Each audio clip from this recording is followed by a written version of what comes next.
apa kabar? Saatnya Anda menyimak berita Semarang bersama saya, Auriga Agustina. Sejumlah berita menarik akan kami sajikan untuk Anda. Berikut 3 berita utama hari ini. Berpura-pura menjadi tukang servis AC, komplotan pencuri menggasak perhiasan emas dan logam mulia senilai 100 juta rupiah di Kabupaten Klaten. Ketahuan tengah hamil muda dalam pemeriksaan kesehatan akhir, 2 calon haji asal Kudus dan Demak gagal berangkat haji.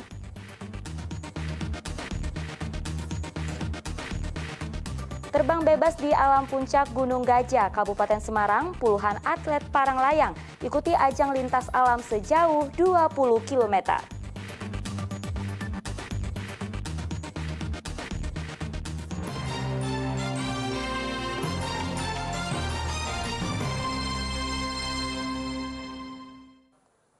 Kita ke informasi pertama. Pembobol rumah kosong ditangkap polisi di Indekos daerah Tembalang, Kota Semarang.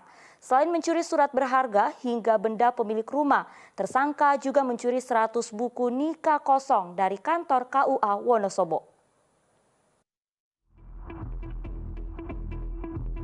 Zainuddin, tersangka pembobol rumah dan kantor lintas daerah, ditangkap di Indekos daerah Tembalang, Kota Semarang.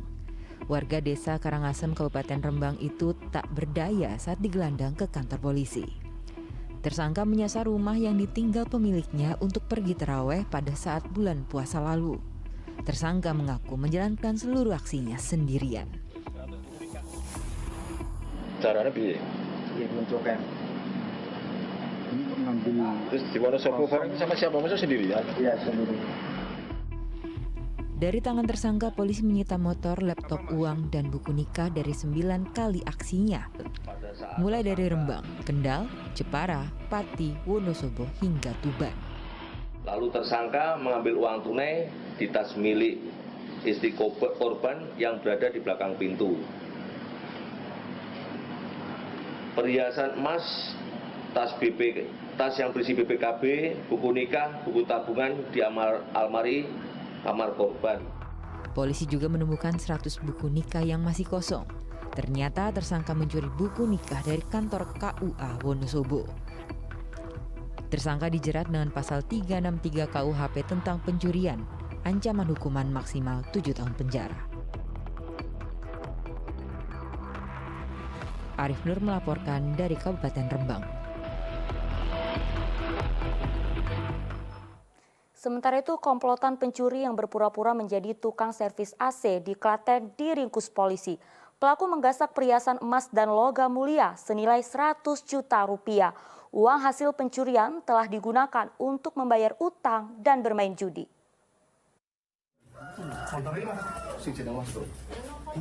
Polisi dari Polres Klaten meringkus komplotan pencuri spesialis rumah kosong. Polisi menangkap pelaku berinisial BW di rumahnya di Semarang. Kemudian polisi menangkap lagi pelaku berikutnya berinisial NA. Kasat Reskrim Polres Klaten menjelaskan modus tersangka berpura-pura menjadi tukang servis AC.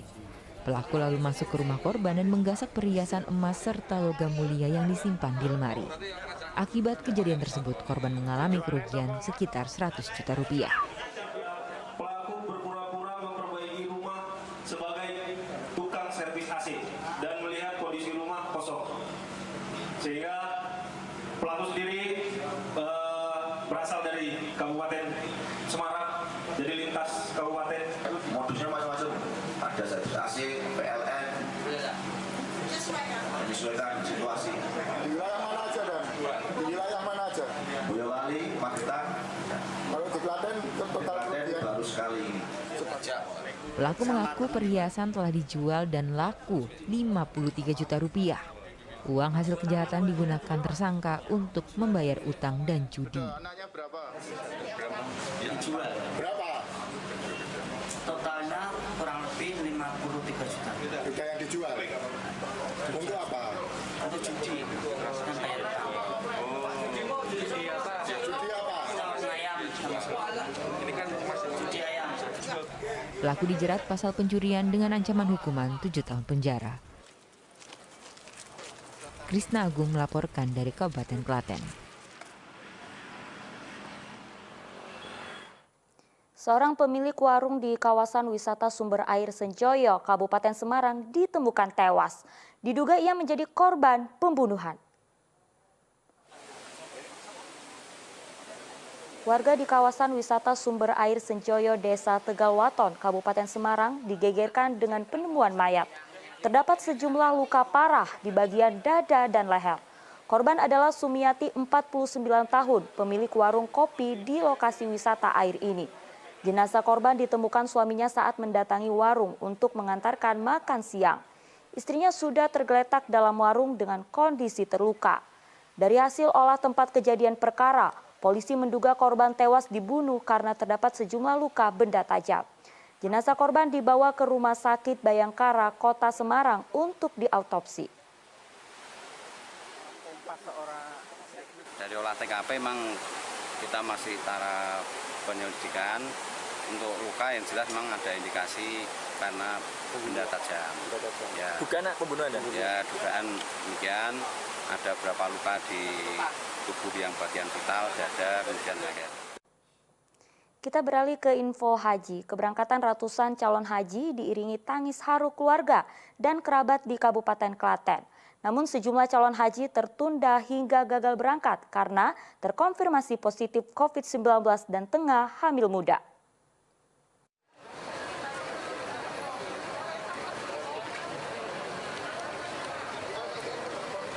Tangis haru keluarga dan kerabat mengiringi pemberangkatan 330 calon haji di Gor Gelar Sena, Klaten, Sabtu pagi. Mereka tak kuasa menahan tangis saat rombongan calon haji hendak masuk bus. Calon haji diberangkatkan dari Gor Gelar Sena menuju embarkasi Donohudan untuk selanjutnya berangkat ke Tanah Suci. Tetapi ada calon haji yang ditunda keberangkatannya, yaitu jemaah yang positif COVID-19. Dari hasil pemeriksaan terakhir, jumlah yang positif COVID-19 bertambah 3 orang menjadi 12 orang. Sementara 5 orang dinyatakan sudah sembuh. Dari 495 jamaah, kemarin kan dinyatakan 9, tambah lagi 3. Tadi ada 12 jamaah haji yang dinyatakan positif corona dan kemarin dilakukan evaluasi PCR dan karena CT-nya juga sudah membaik. Hari ini diberangkatkan 5. Sementara PPIH Embarkasi Solo memulangkan 2 jemaah calon haji yang tengah hamil. Keduanya berasal dari Kloter 6 Kabupaten Demak dan Kloter 8 dari Kabupaten Kudus. Dokter menyarankan kondisi hamil muda tak layak untuk terbang. Bahkan sang suami dari Kloter 8 asal Kabupaten Kudus juga memutuskan menunda keberangkatannya. Dilakukan cek kesehatan final, cek kesehatan terakhir oleh tim medis atau bidang kesehatan asrama haji atau embarkasi Solo ini, ditemukan yang bersangkutan kondisi hamil dan yang bersangkutan baru tahu hamilnya di sini. Selain 2 jemaah yang hamil, pihak PPIH Embarkasi Solo juga memulangkan 1 pendamping yang hamil dan 6 jemaah yang sakit, yakni sakit stroke dan diabetes. Yulianto dan Krisna Agung melaporkan dari Kabupaten Boyolali dan Klaten. Ya, musim haji membuat berkah tersendiri buat jasa servis tas dan koper haji. Seperti misalnya di Asrama Haji Donohudan, Boyolali. Dalam sehari, jasa servis ini bisa mengerjakan lebih dari 10 tas dan koper. Lapak jasa servis tas dan koper milik Prabowo yang berada di Gedung Arafah Asrama Haji Donohudan, Kabupaten Boyolali makin sibuk dalam musim haji ini. Banyak tas koper calon haji yang rusak karena berbagai sebab seperti robek, resleting rusak, hingga pegangan penarik koper jebol. Dulu musim haji sebelum pandemik, Prabowo sehari bisa mengerjakan lebih dari 100 tas dan koper. Namun, musim haji tahun ini hanya 20 hingga 25 tas dan koper. Untuk tarif reparasi yang dipatok hanya Rp10.000 sampai Rp30.000 tergantung kerusakan. Waktu reparasinya cukup singkat, hanya membutuhkan 10 hingga 20 menit pengerjaan. Kalau tahun ini agak berkurang. Gitu. Ramai tahun sebelum pandemi ya? Iya. Gitu. Itu kalau ngerjakan servis gitu berapa menit Mas bisa. Satu tasnya paling lama 10 menit. 10 menit jadi ya. Berbagai cara dilakukan agar para calon haji tetap aman saat menjalankan ibadah di Tanah Suci. Seperti membuat tanda pengenal khusus di Kabupaten Boyolali, calon haji mendapatkan gelang identitas hingga peci atau pita khusus agar tidak terpisah dari rombongannya. Gelang yang dibuat ini bukanlah untuk hiasan tangan semata. Ini adalah gelang identitas haji. Proses pengerjaan gelang berlangsung di salah satu rumah warga yang dekat dengan Gedung Asrama Haji Donohudan, Kabupaten Boyolali. Setiap gelang terdapat identitas calon haji asal Indonesia. Material gelang dari logam monel agar tidak mudah rusak. Para pembuat gelang juga harus teliti agar tidak ada kesalahan identitas calon haji. Dibersihkan dulu, terus dilingkari, terus ntar diurutkan sesuai nama dan rombongan masing-masing gitu.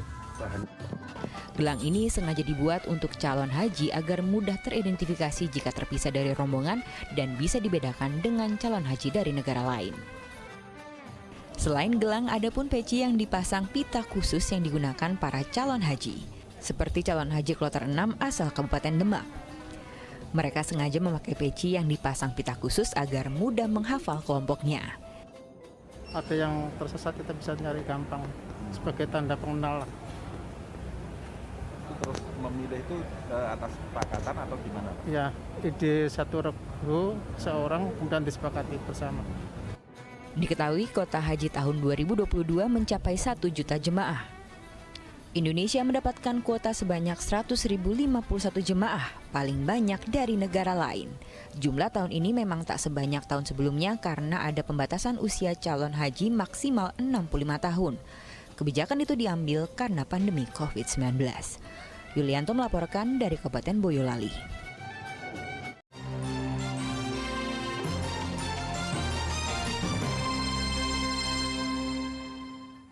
Terima kasih Anda masih bersama kami. Bagi Anda yang baru saja bergabung, kami hadirkan kembali 3 berita utama hari ini.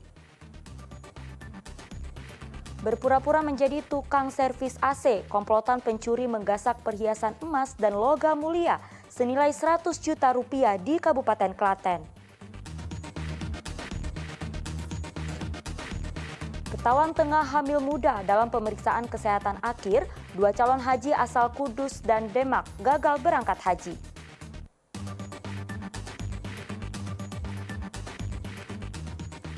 Terbang bebas di alam puncak Gunung Gajah, Kabupaten Semarang, puluhan atlet parang layang ikuti ajang lintas alam sejauh 20 km.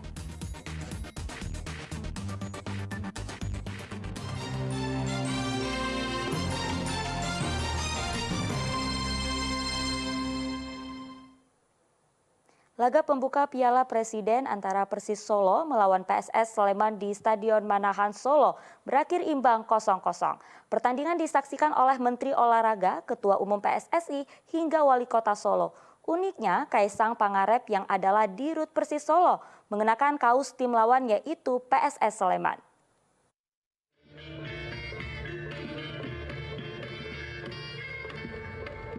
Duduk di kursi tribun penonton, dirut Persis Kaisang Pangarep berbaur dengan supporter Persis Solo.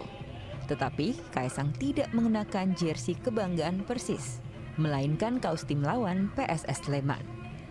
Aksi Kaisang mengundang perhatian supporter Persis dan PSS yang menyiratkan suportivitas antar pendukung klub bola ini. Pertandingan berlangsung sengit tetapi kedua tim gagal memanfaatkan peluang yang ada. Skor akhir hingga peluit panjang adalah 0-0. Kaisang enggan memberi pernyataan pada media tentang hasil pertandingan yang hanya memberikan hasil seri. Kaisang hanya berkomentar singkat sembari menunjukkan kaos yang ia kenakan. Mas Kaisang, tanggapannya gimana Mas hasil seri ini Mas? Sleman. Itu loh, ambiku Sleman. Ya, Insya Allah. Pertandingan perdana turnamen Piala Presiden ini juga dihadiri oleh Menteri Olahraga dan Ketua Umum PSSI. Turnamen Piala Presiden diharapkan menjadi role model atau standar gelaran kompetisi sepak bola Liga 1 dan 2 yang digelar dengan kehadiran penonton di stadion. Kalau ini sukses, pada saat menggulirkan dengan Liga 1 dan 2 nanti musim 2022-2023 itu pasti ini akan menjadi model yang akan menjadi standar begitu. Begitu antusias supporter untuk datang ke stadion bisa menyaksikan tim kebanggaannya. Jadi ini yang pertama secara resmi pemerintah memberi janji kepada kita. Tentunya harapan agar betul-betul supporter bisa menempatkan diri seperti waktu situasi COVID. Sebelumnya pemeriksaan ketat dilakukan sebelum laga pembuka Piala Presiden di Stadion Manahan Solo dimulai. Sejumlah barang bawaan penonton seperti makanan dan botol berisi parfum atau rokok elektrik langsung disita oleh petugas. Pihak keamanan menerjunkan 800 personil gabungan dari Polri, TNI, dan Satpol PP serta Dishub Solo. Animo pecinta sepak bola dan supporter menyaksikan secara langsung laga pembuka Piala Presiden sangatlah tinggi. 19.000 tiket yang dicetak panitia dalam laga Persis Solo melawan PSS Sleman semua ludes terjual. Heri Prasetyo melaporkan dari Kota Solo. 28 atlet para layang ikuti ajang penerbangan lintas alam di puncak Gunung Gajah, Kabupaten Semarang. Seluruh atlet ditatang terbang jauh 20 km agar bisa naik level.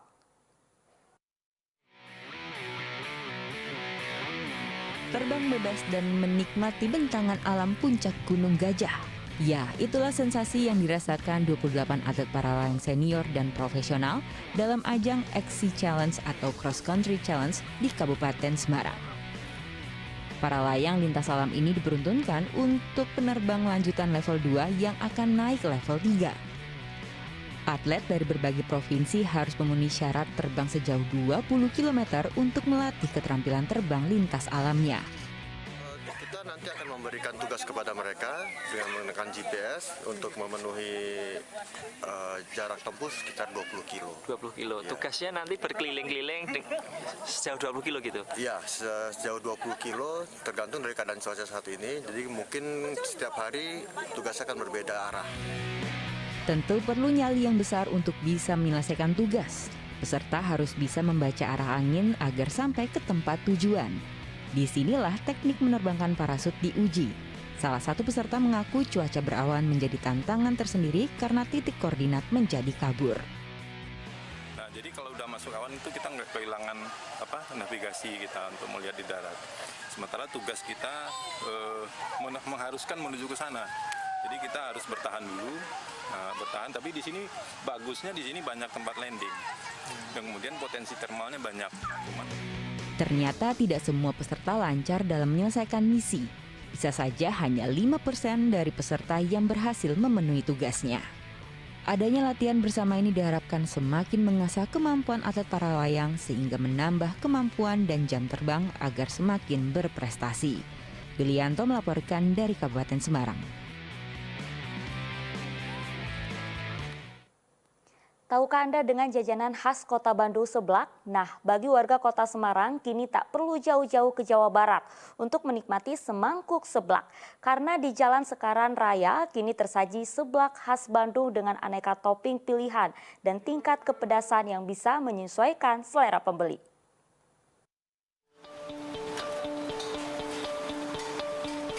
Jajanan seblak asal Bandung ternyata bisa ditemui di Kota Semarang. Di Jalan Sekaran Raya inilah warga bisa merasakan seblak khas Kota Bandung. Tak jarang pembeli harus mengantre untuk menikmati hangat dan gurihnya semangkuk seblak. Kuah seblak ini memiliki rasa yang kaya rempah, seperti kencur, bawang merah, bawang putih, gula, garam, dan kemiri. Selain itu, rasa pedasnya juga bisa disesuaikan dengan keinginan pembeli. Pemilik seblak juga melengkapi aneka topping tambahan seperti bakso, ceker, sosis, jamur, tahu, cilok, hingga mie.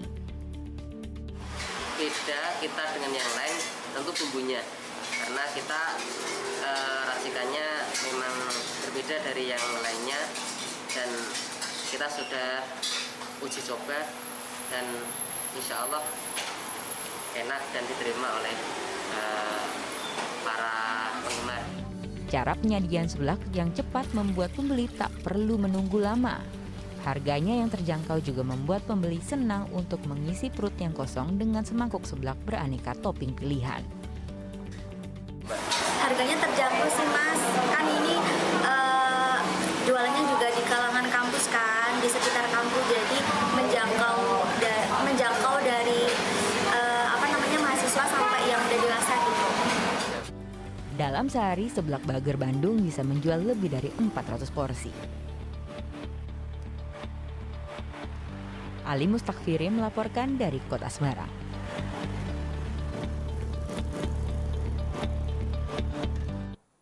Ya, informasi tadi mengakhiri jumpa kita hari ini. Atas nama rekan yang bertugas, saya Auriga Agustina mengucapkan terima kasih atas kebersamaan Anda.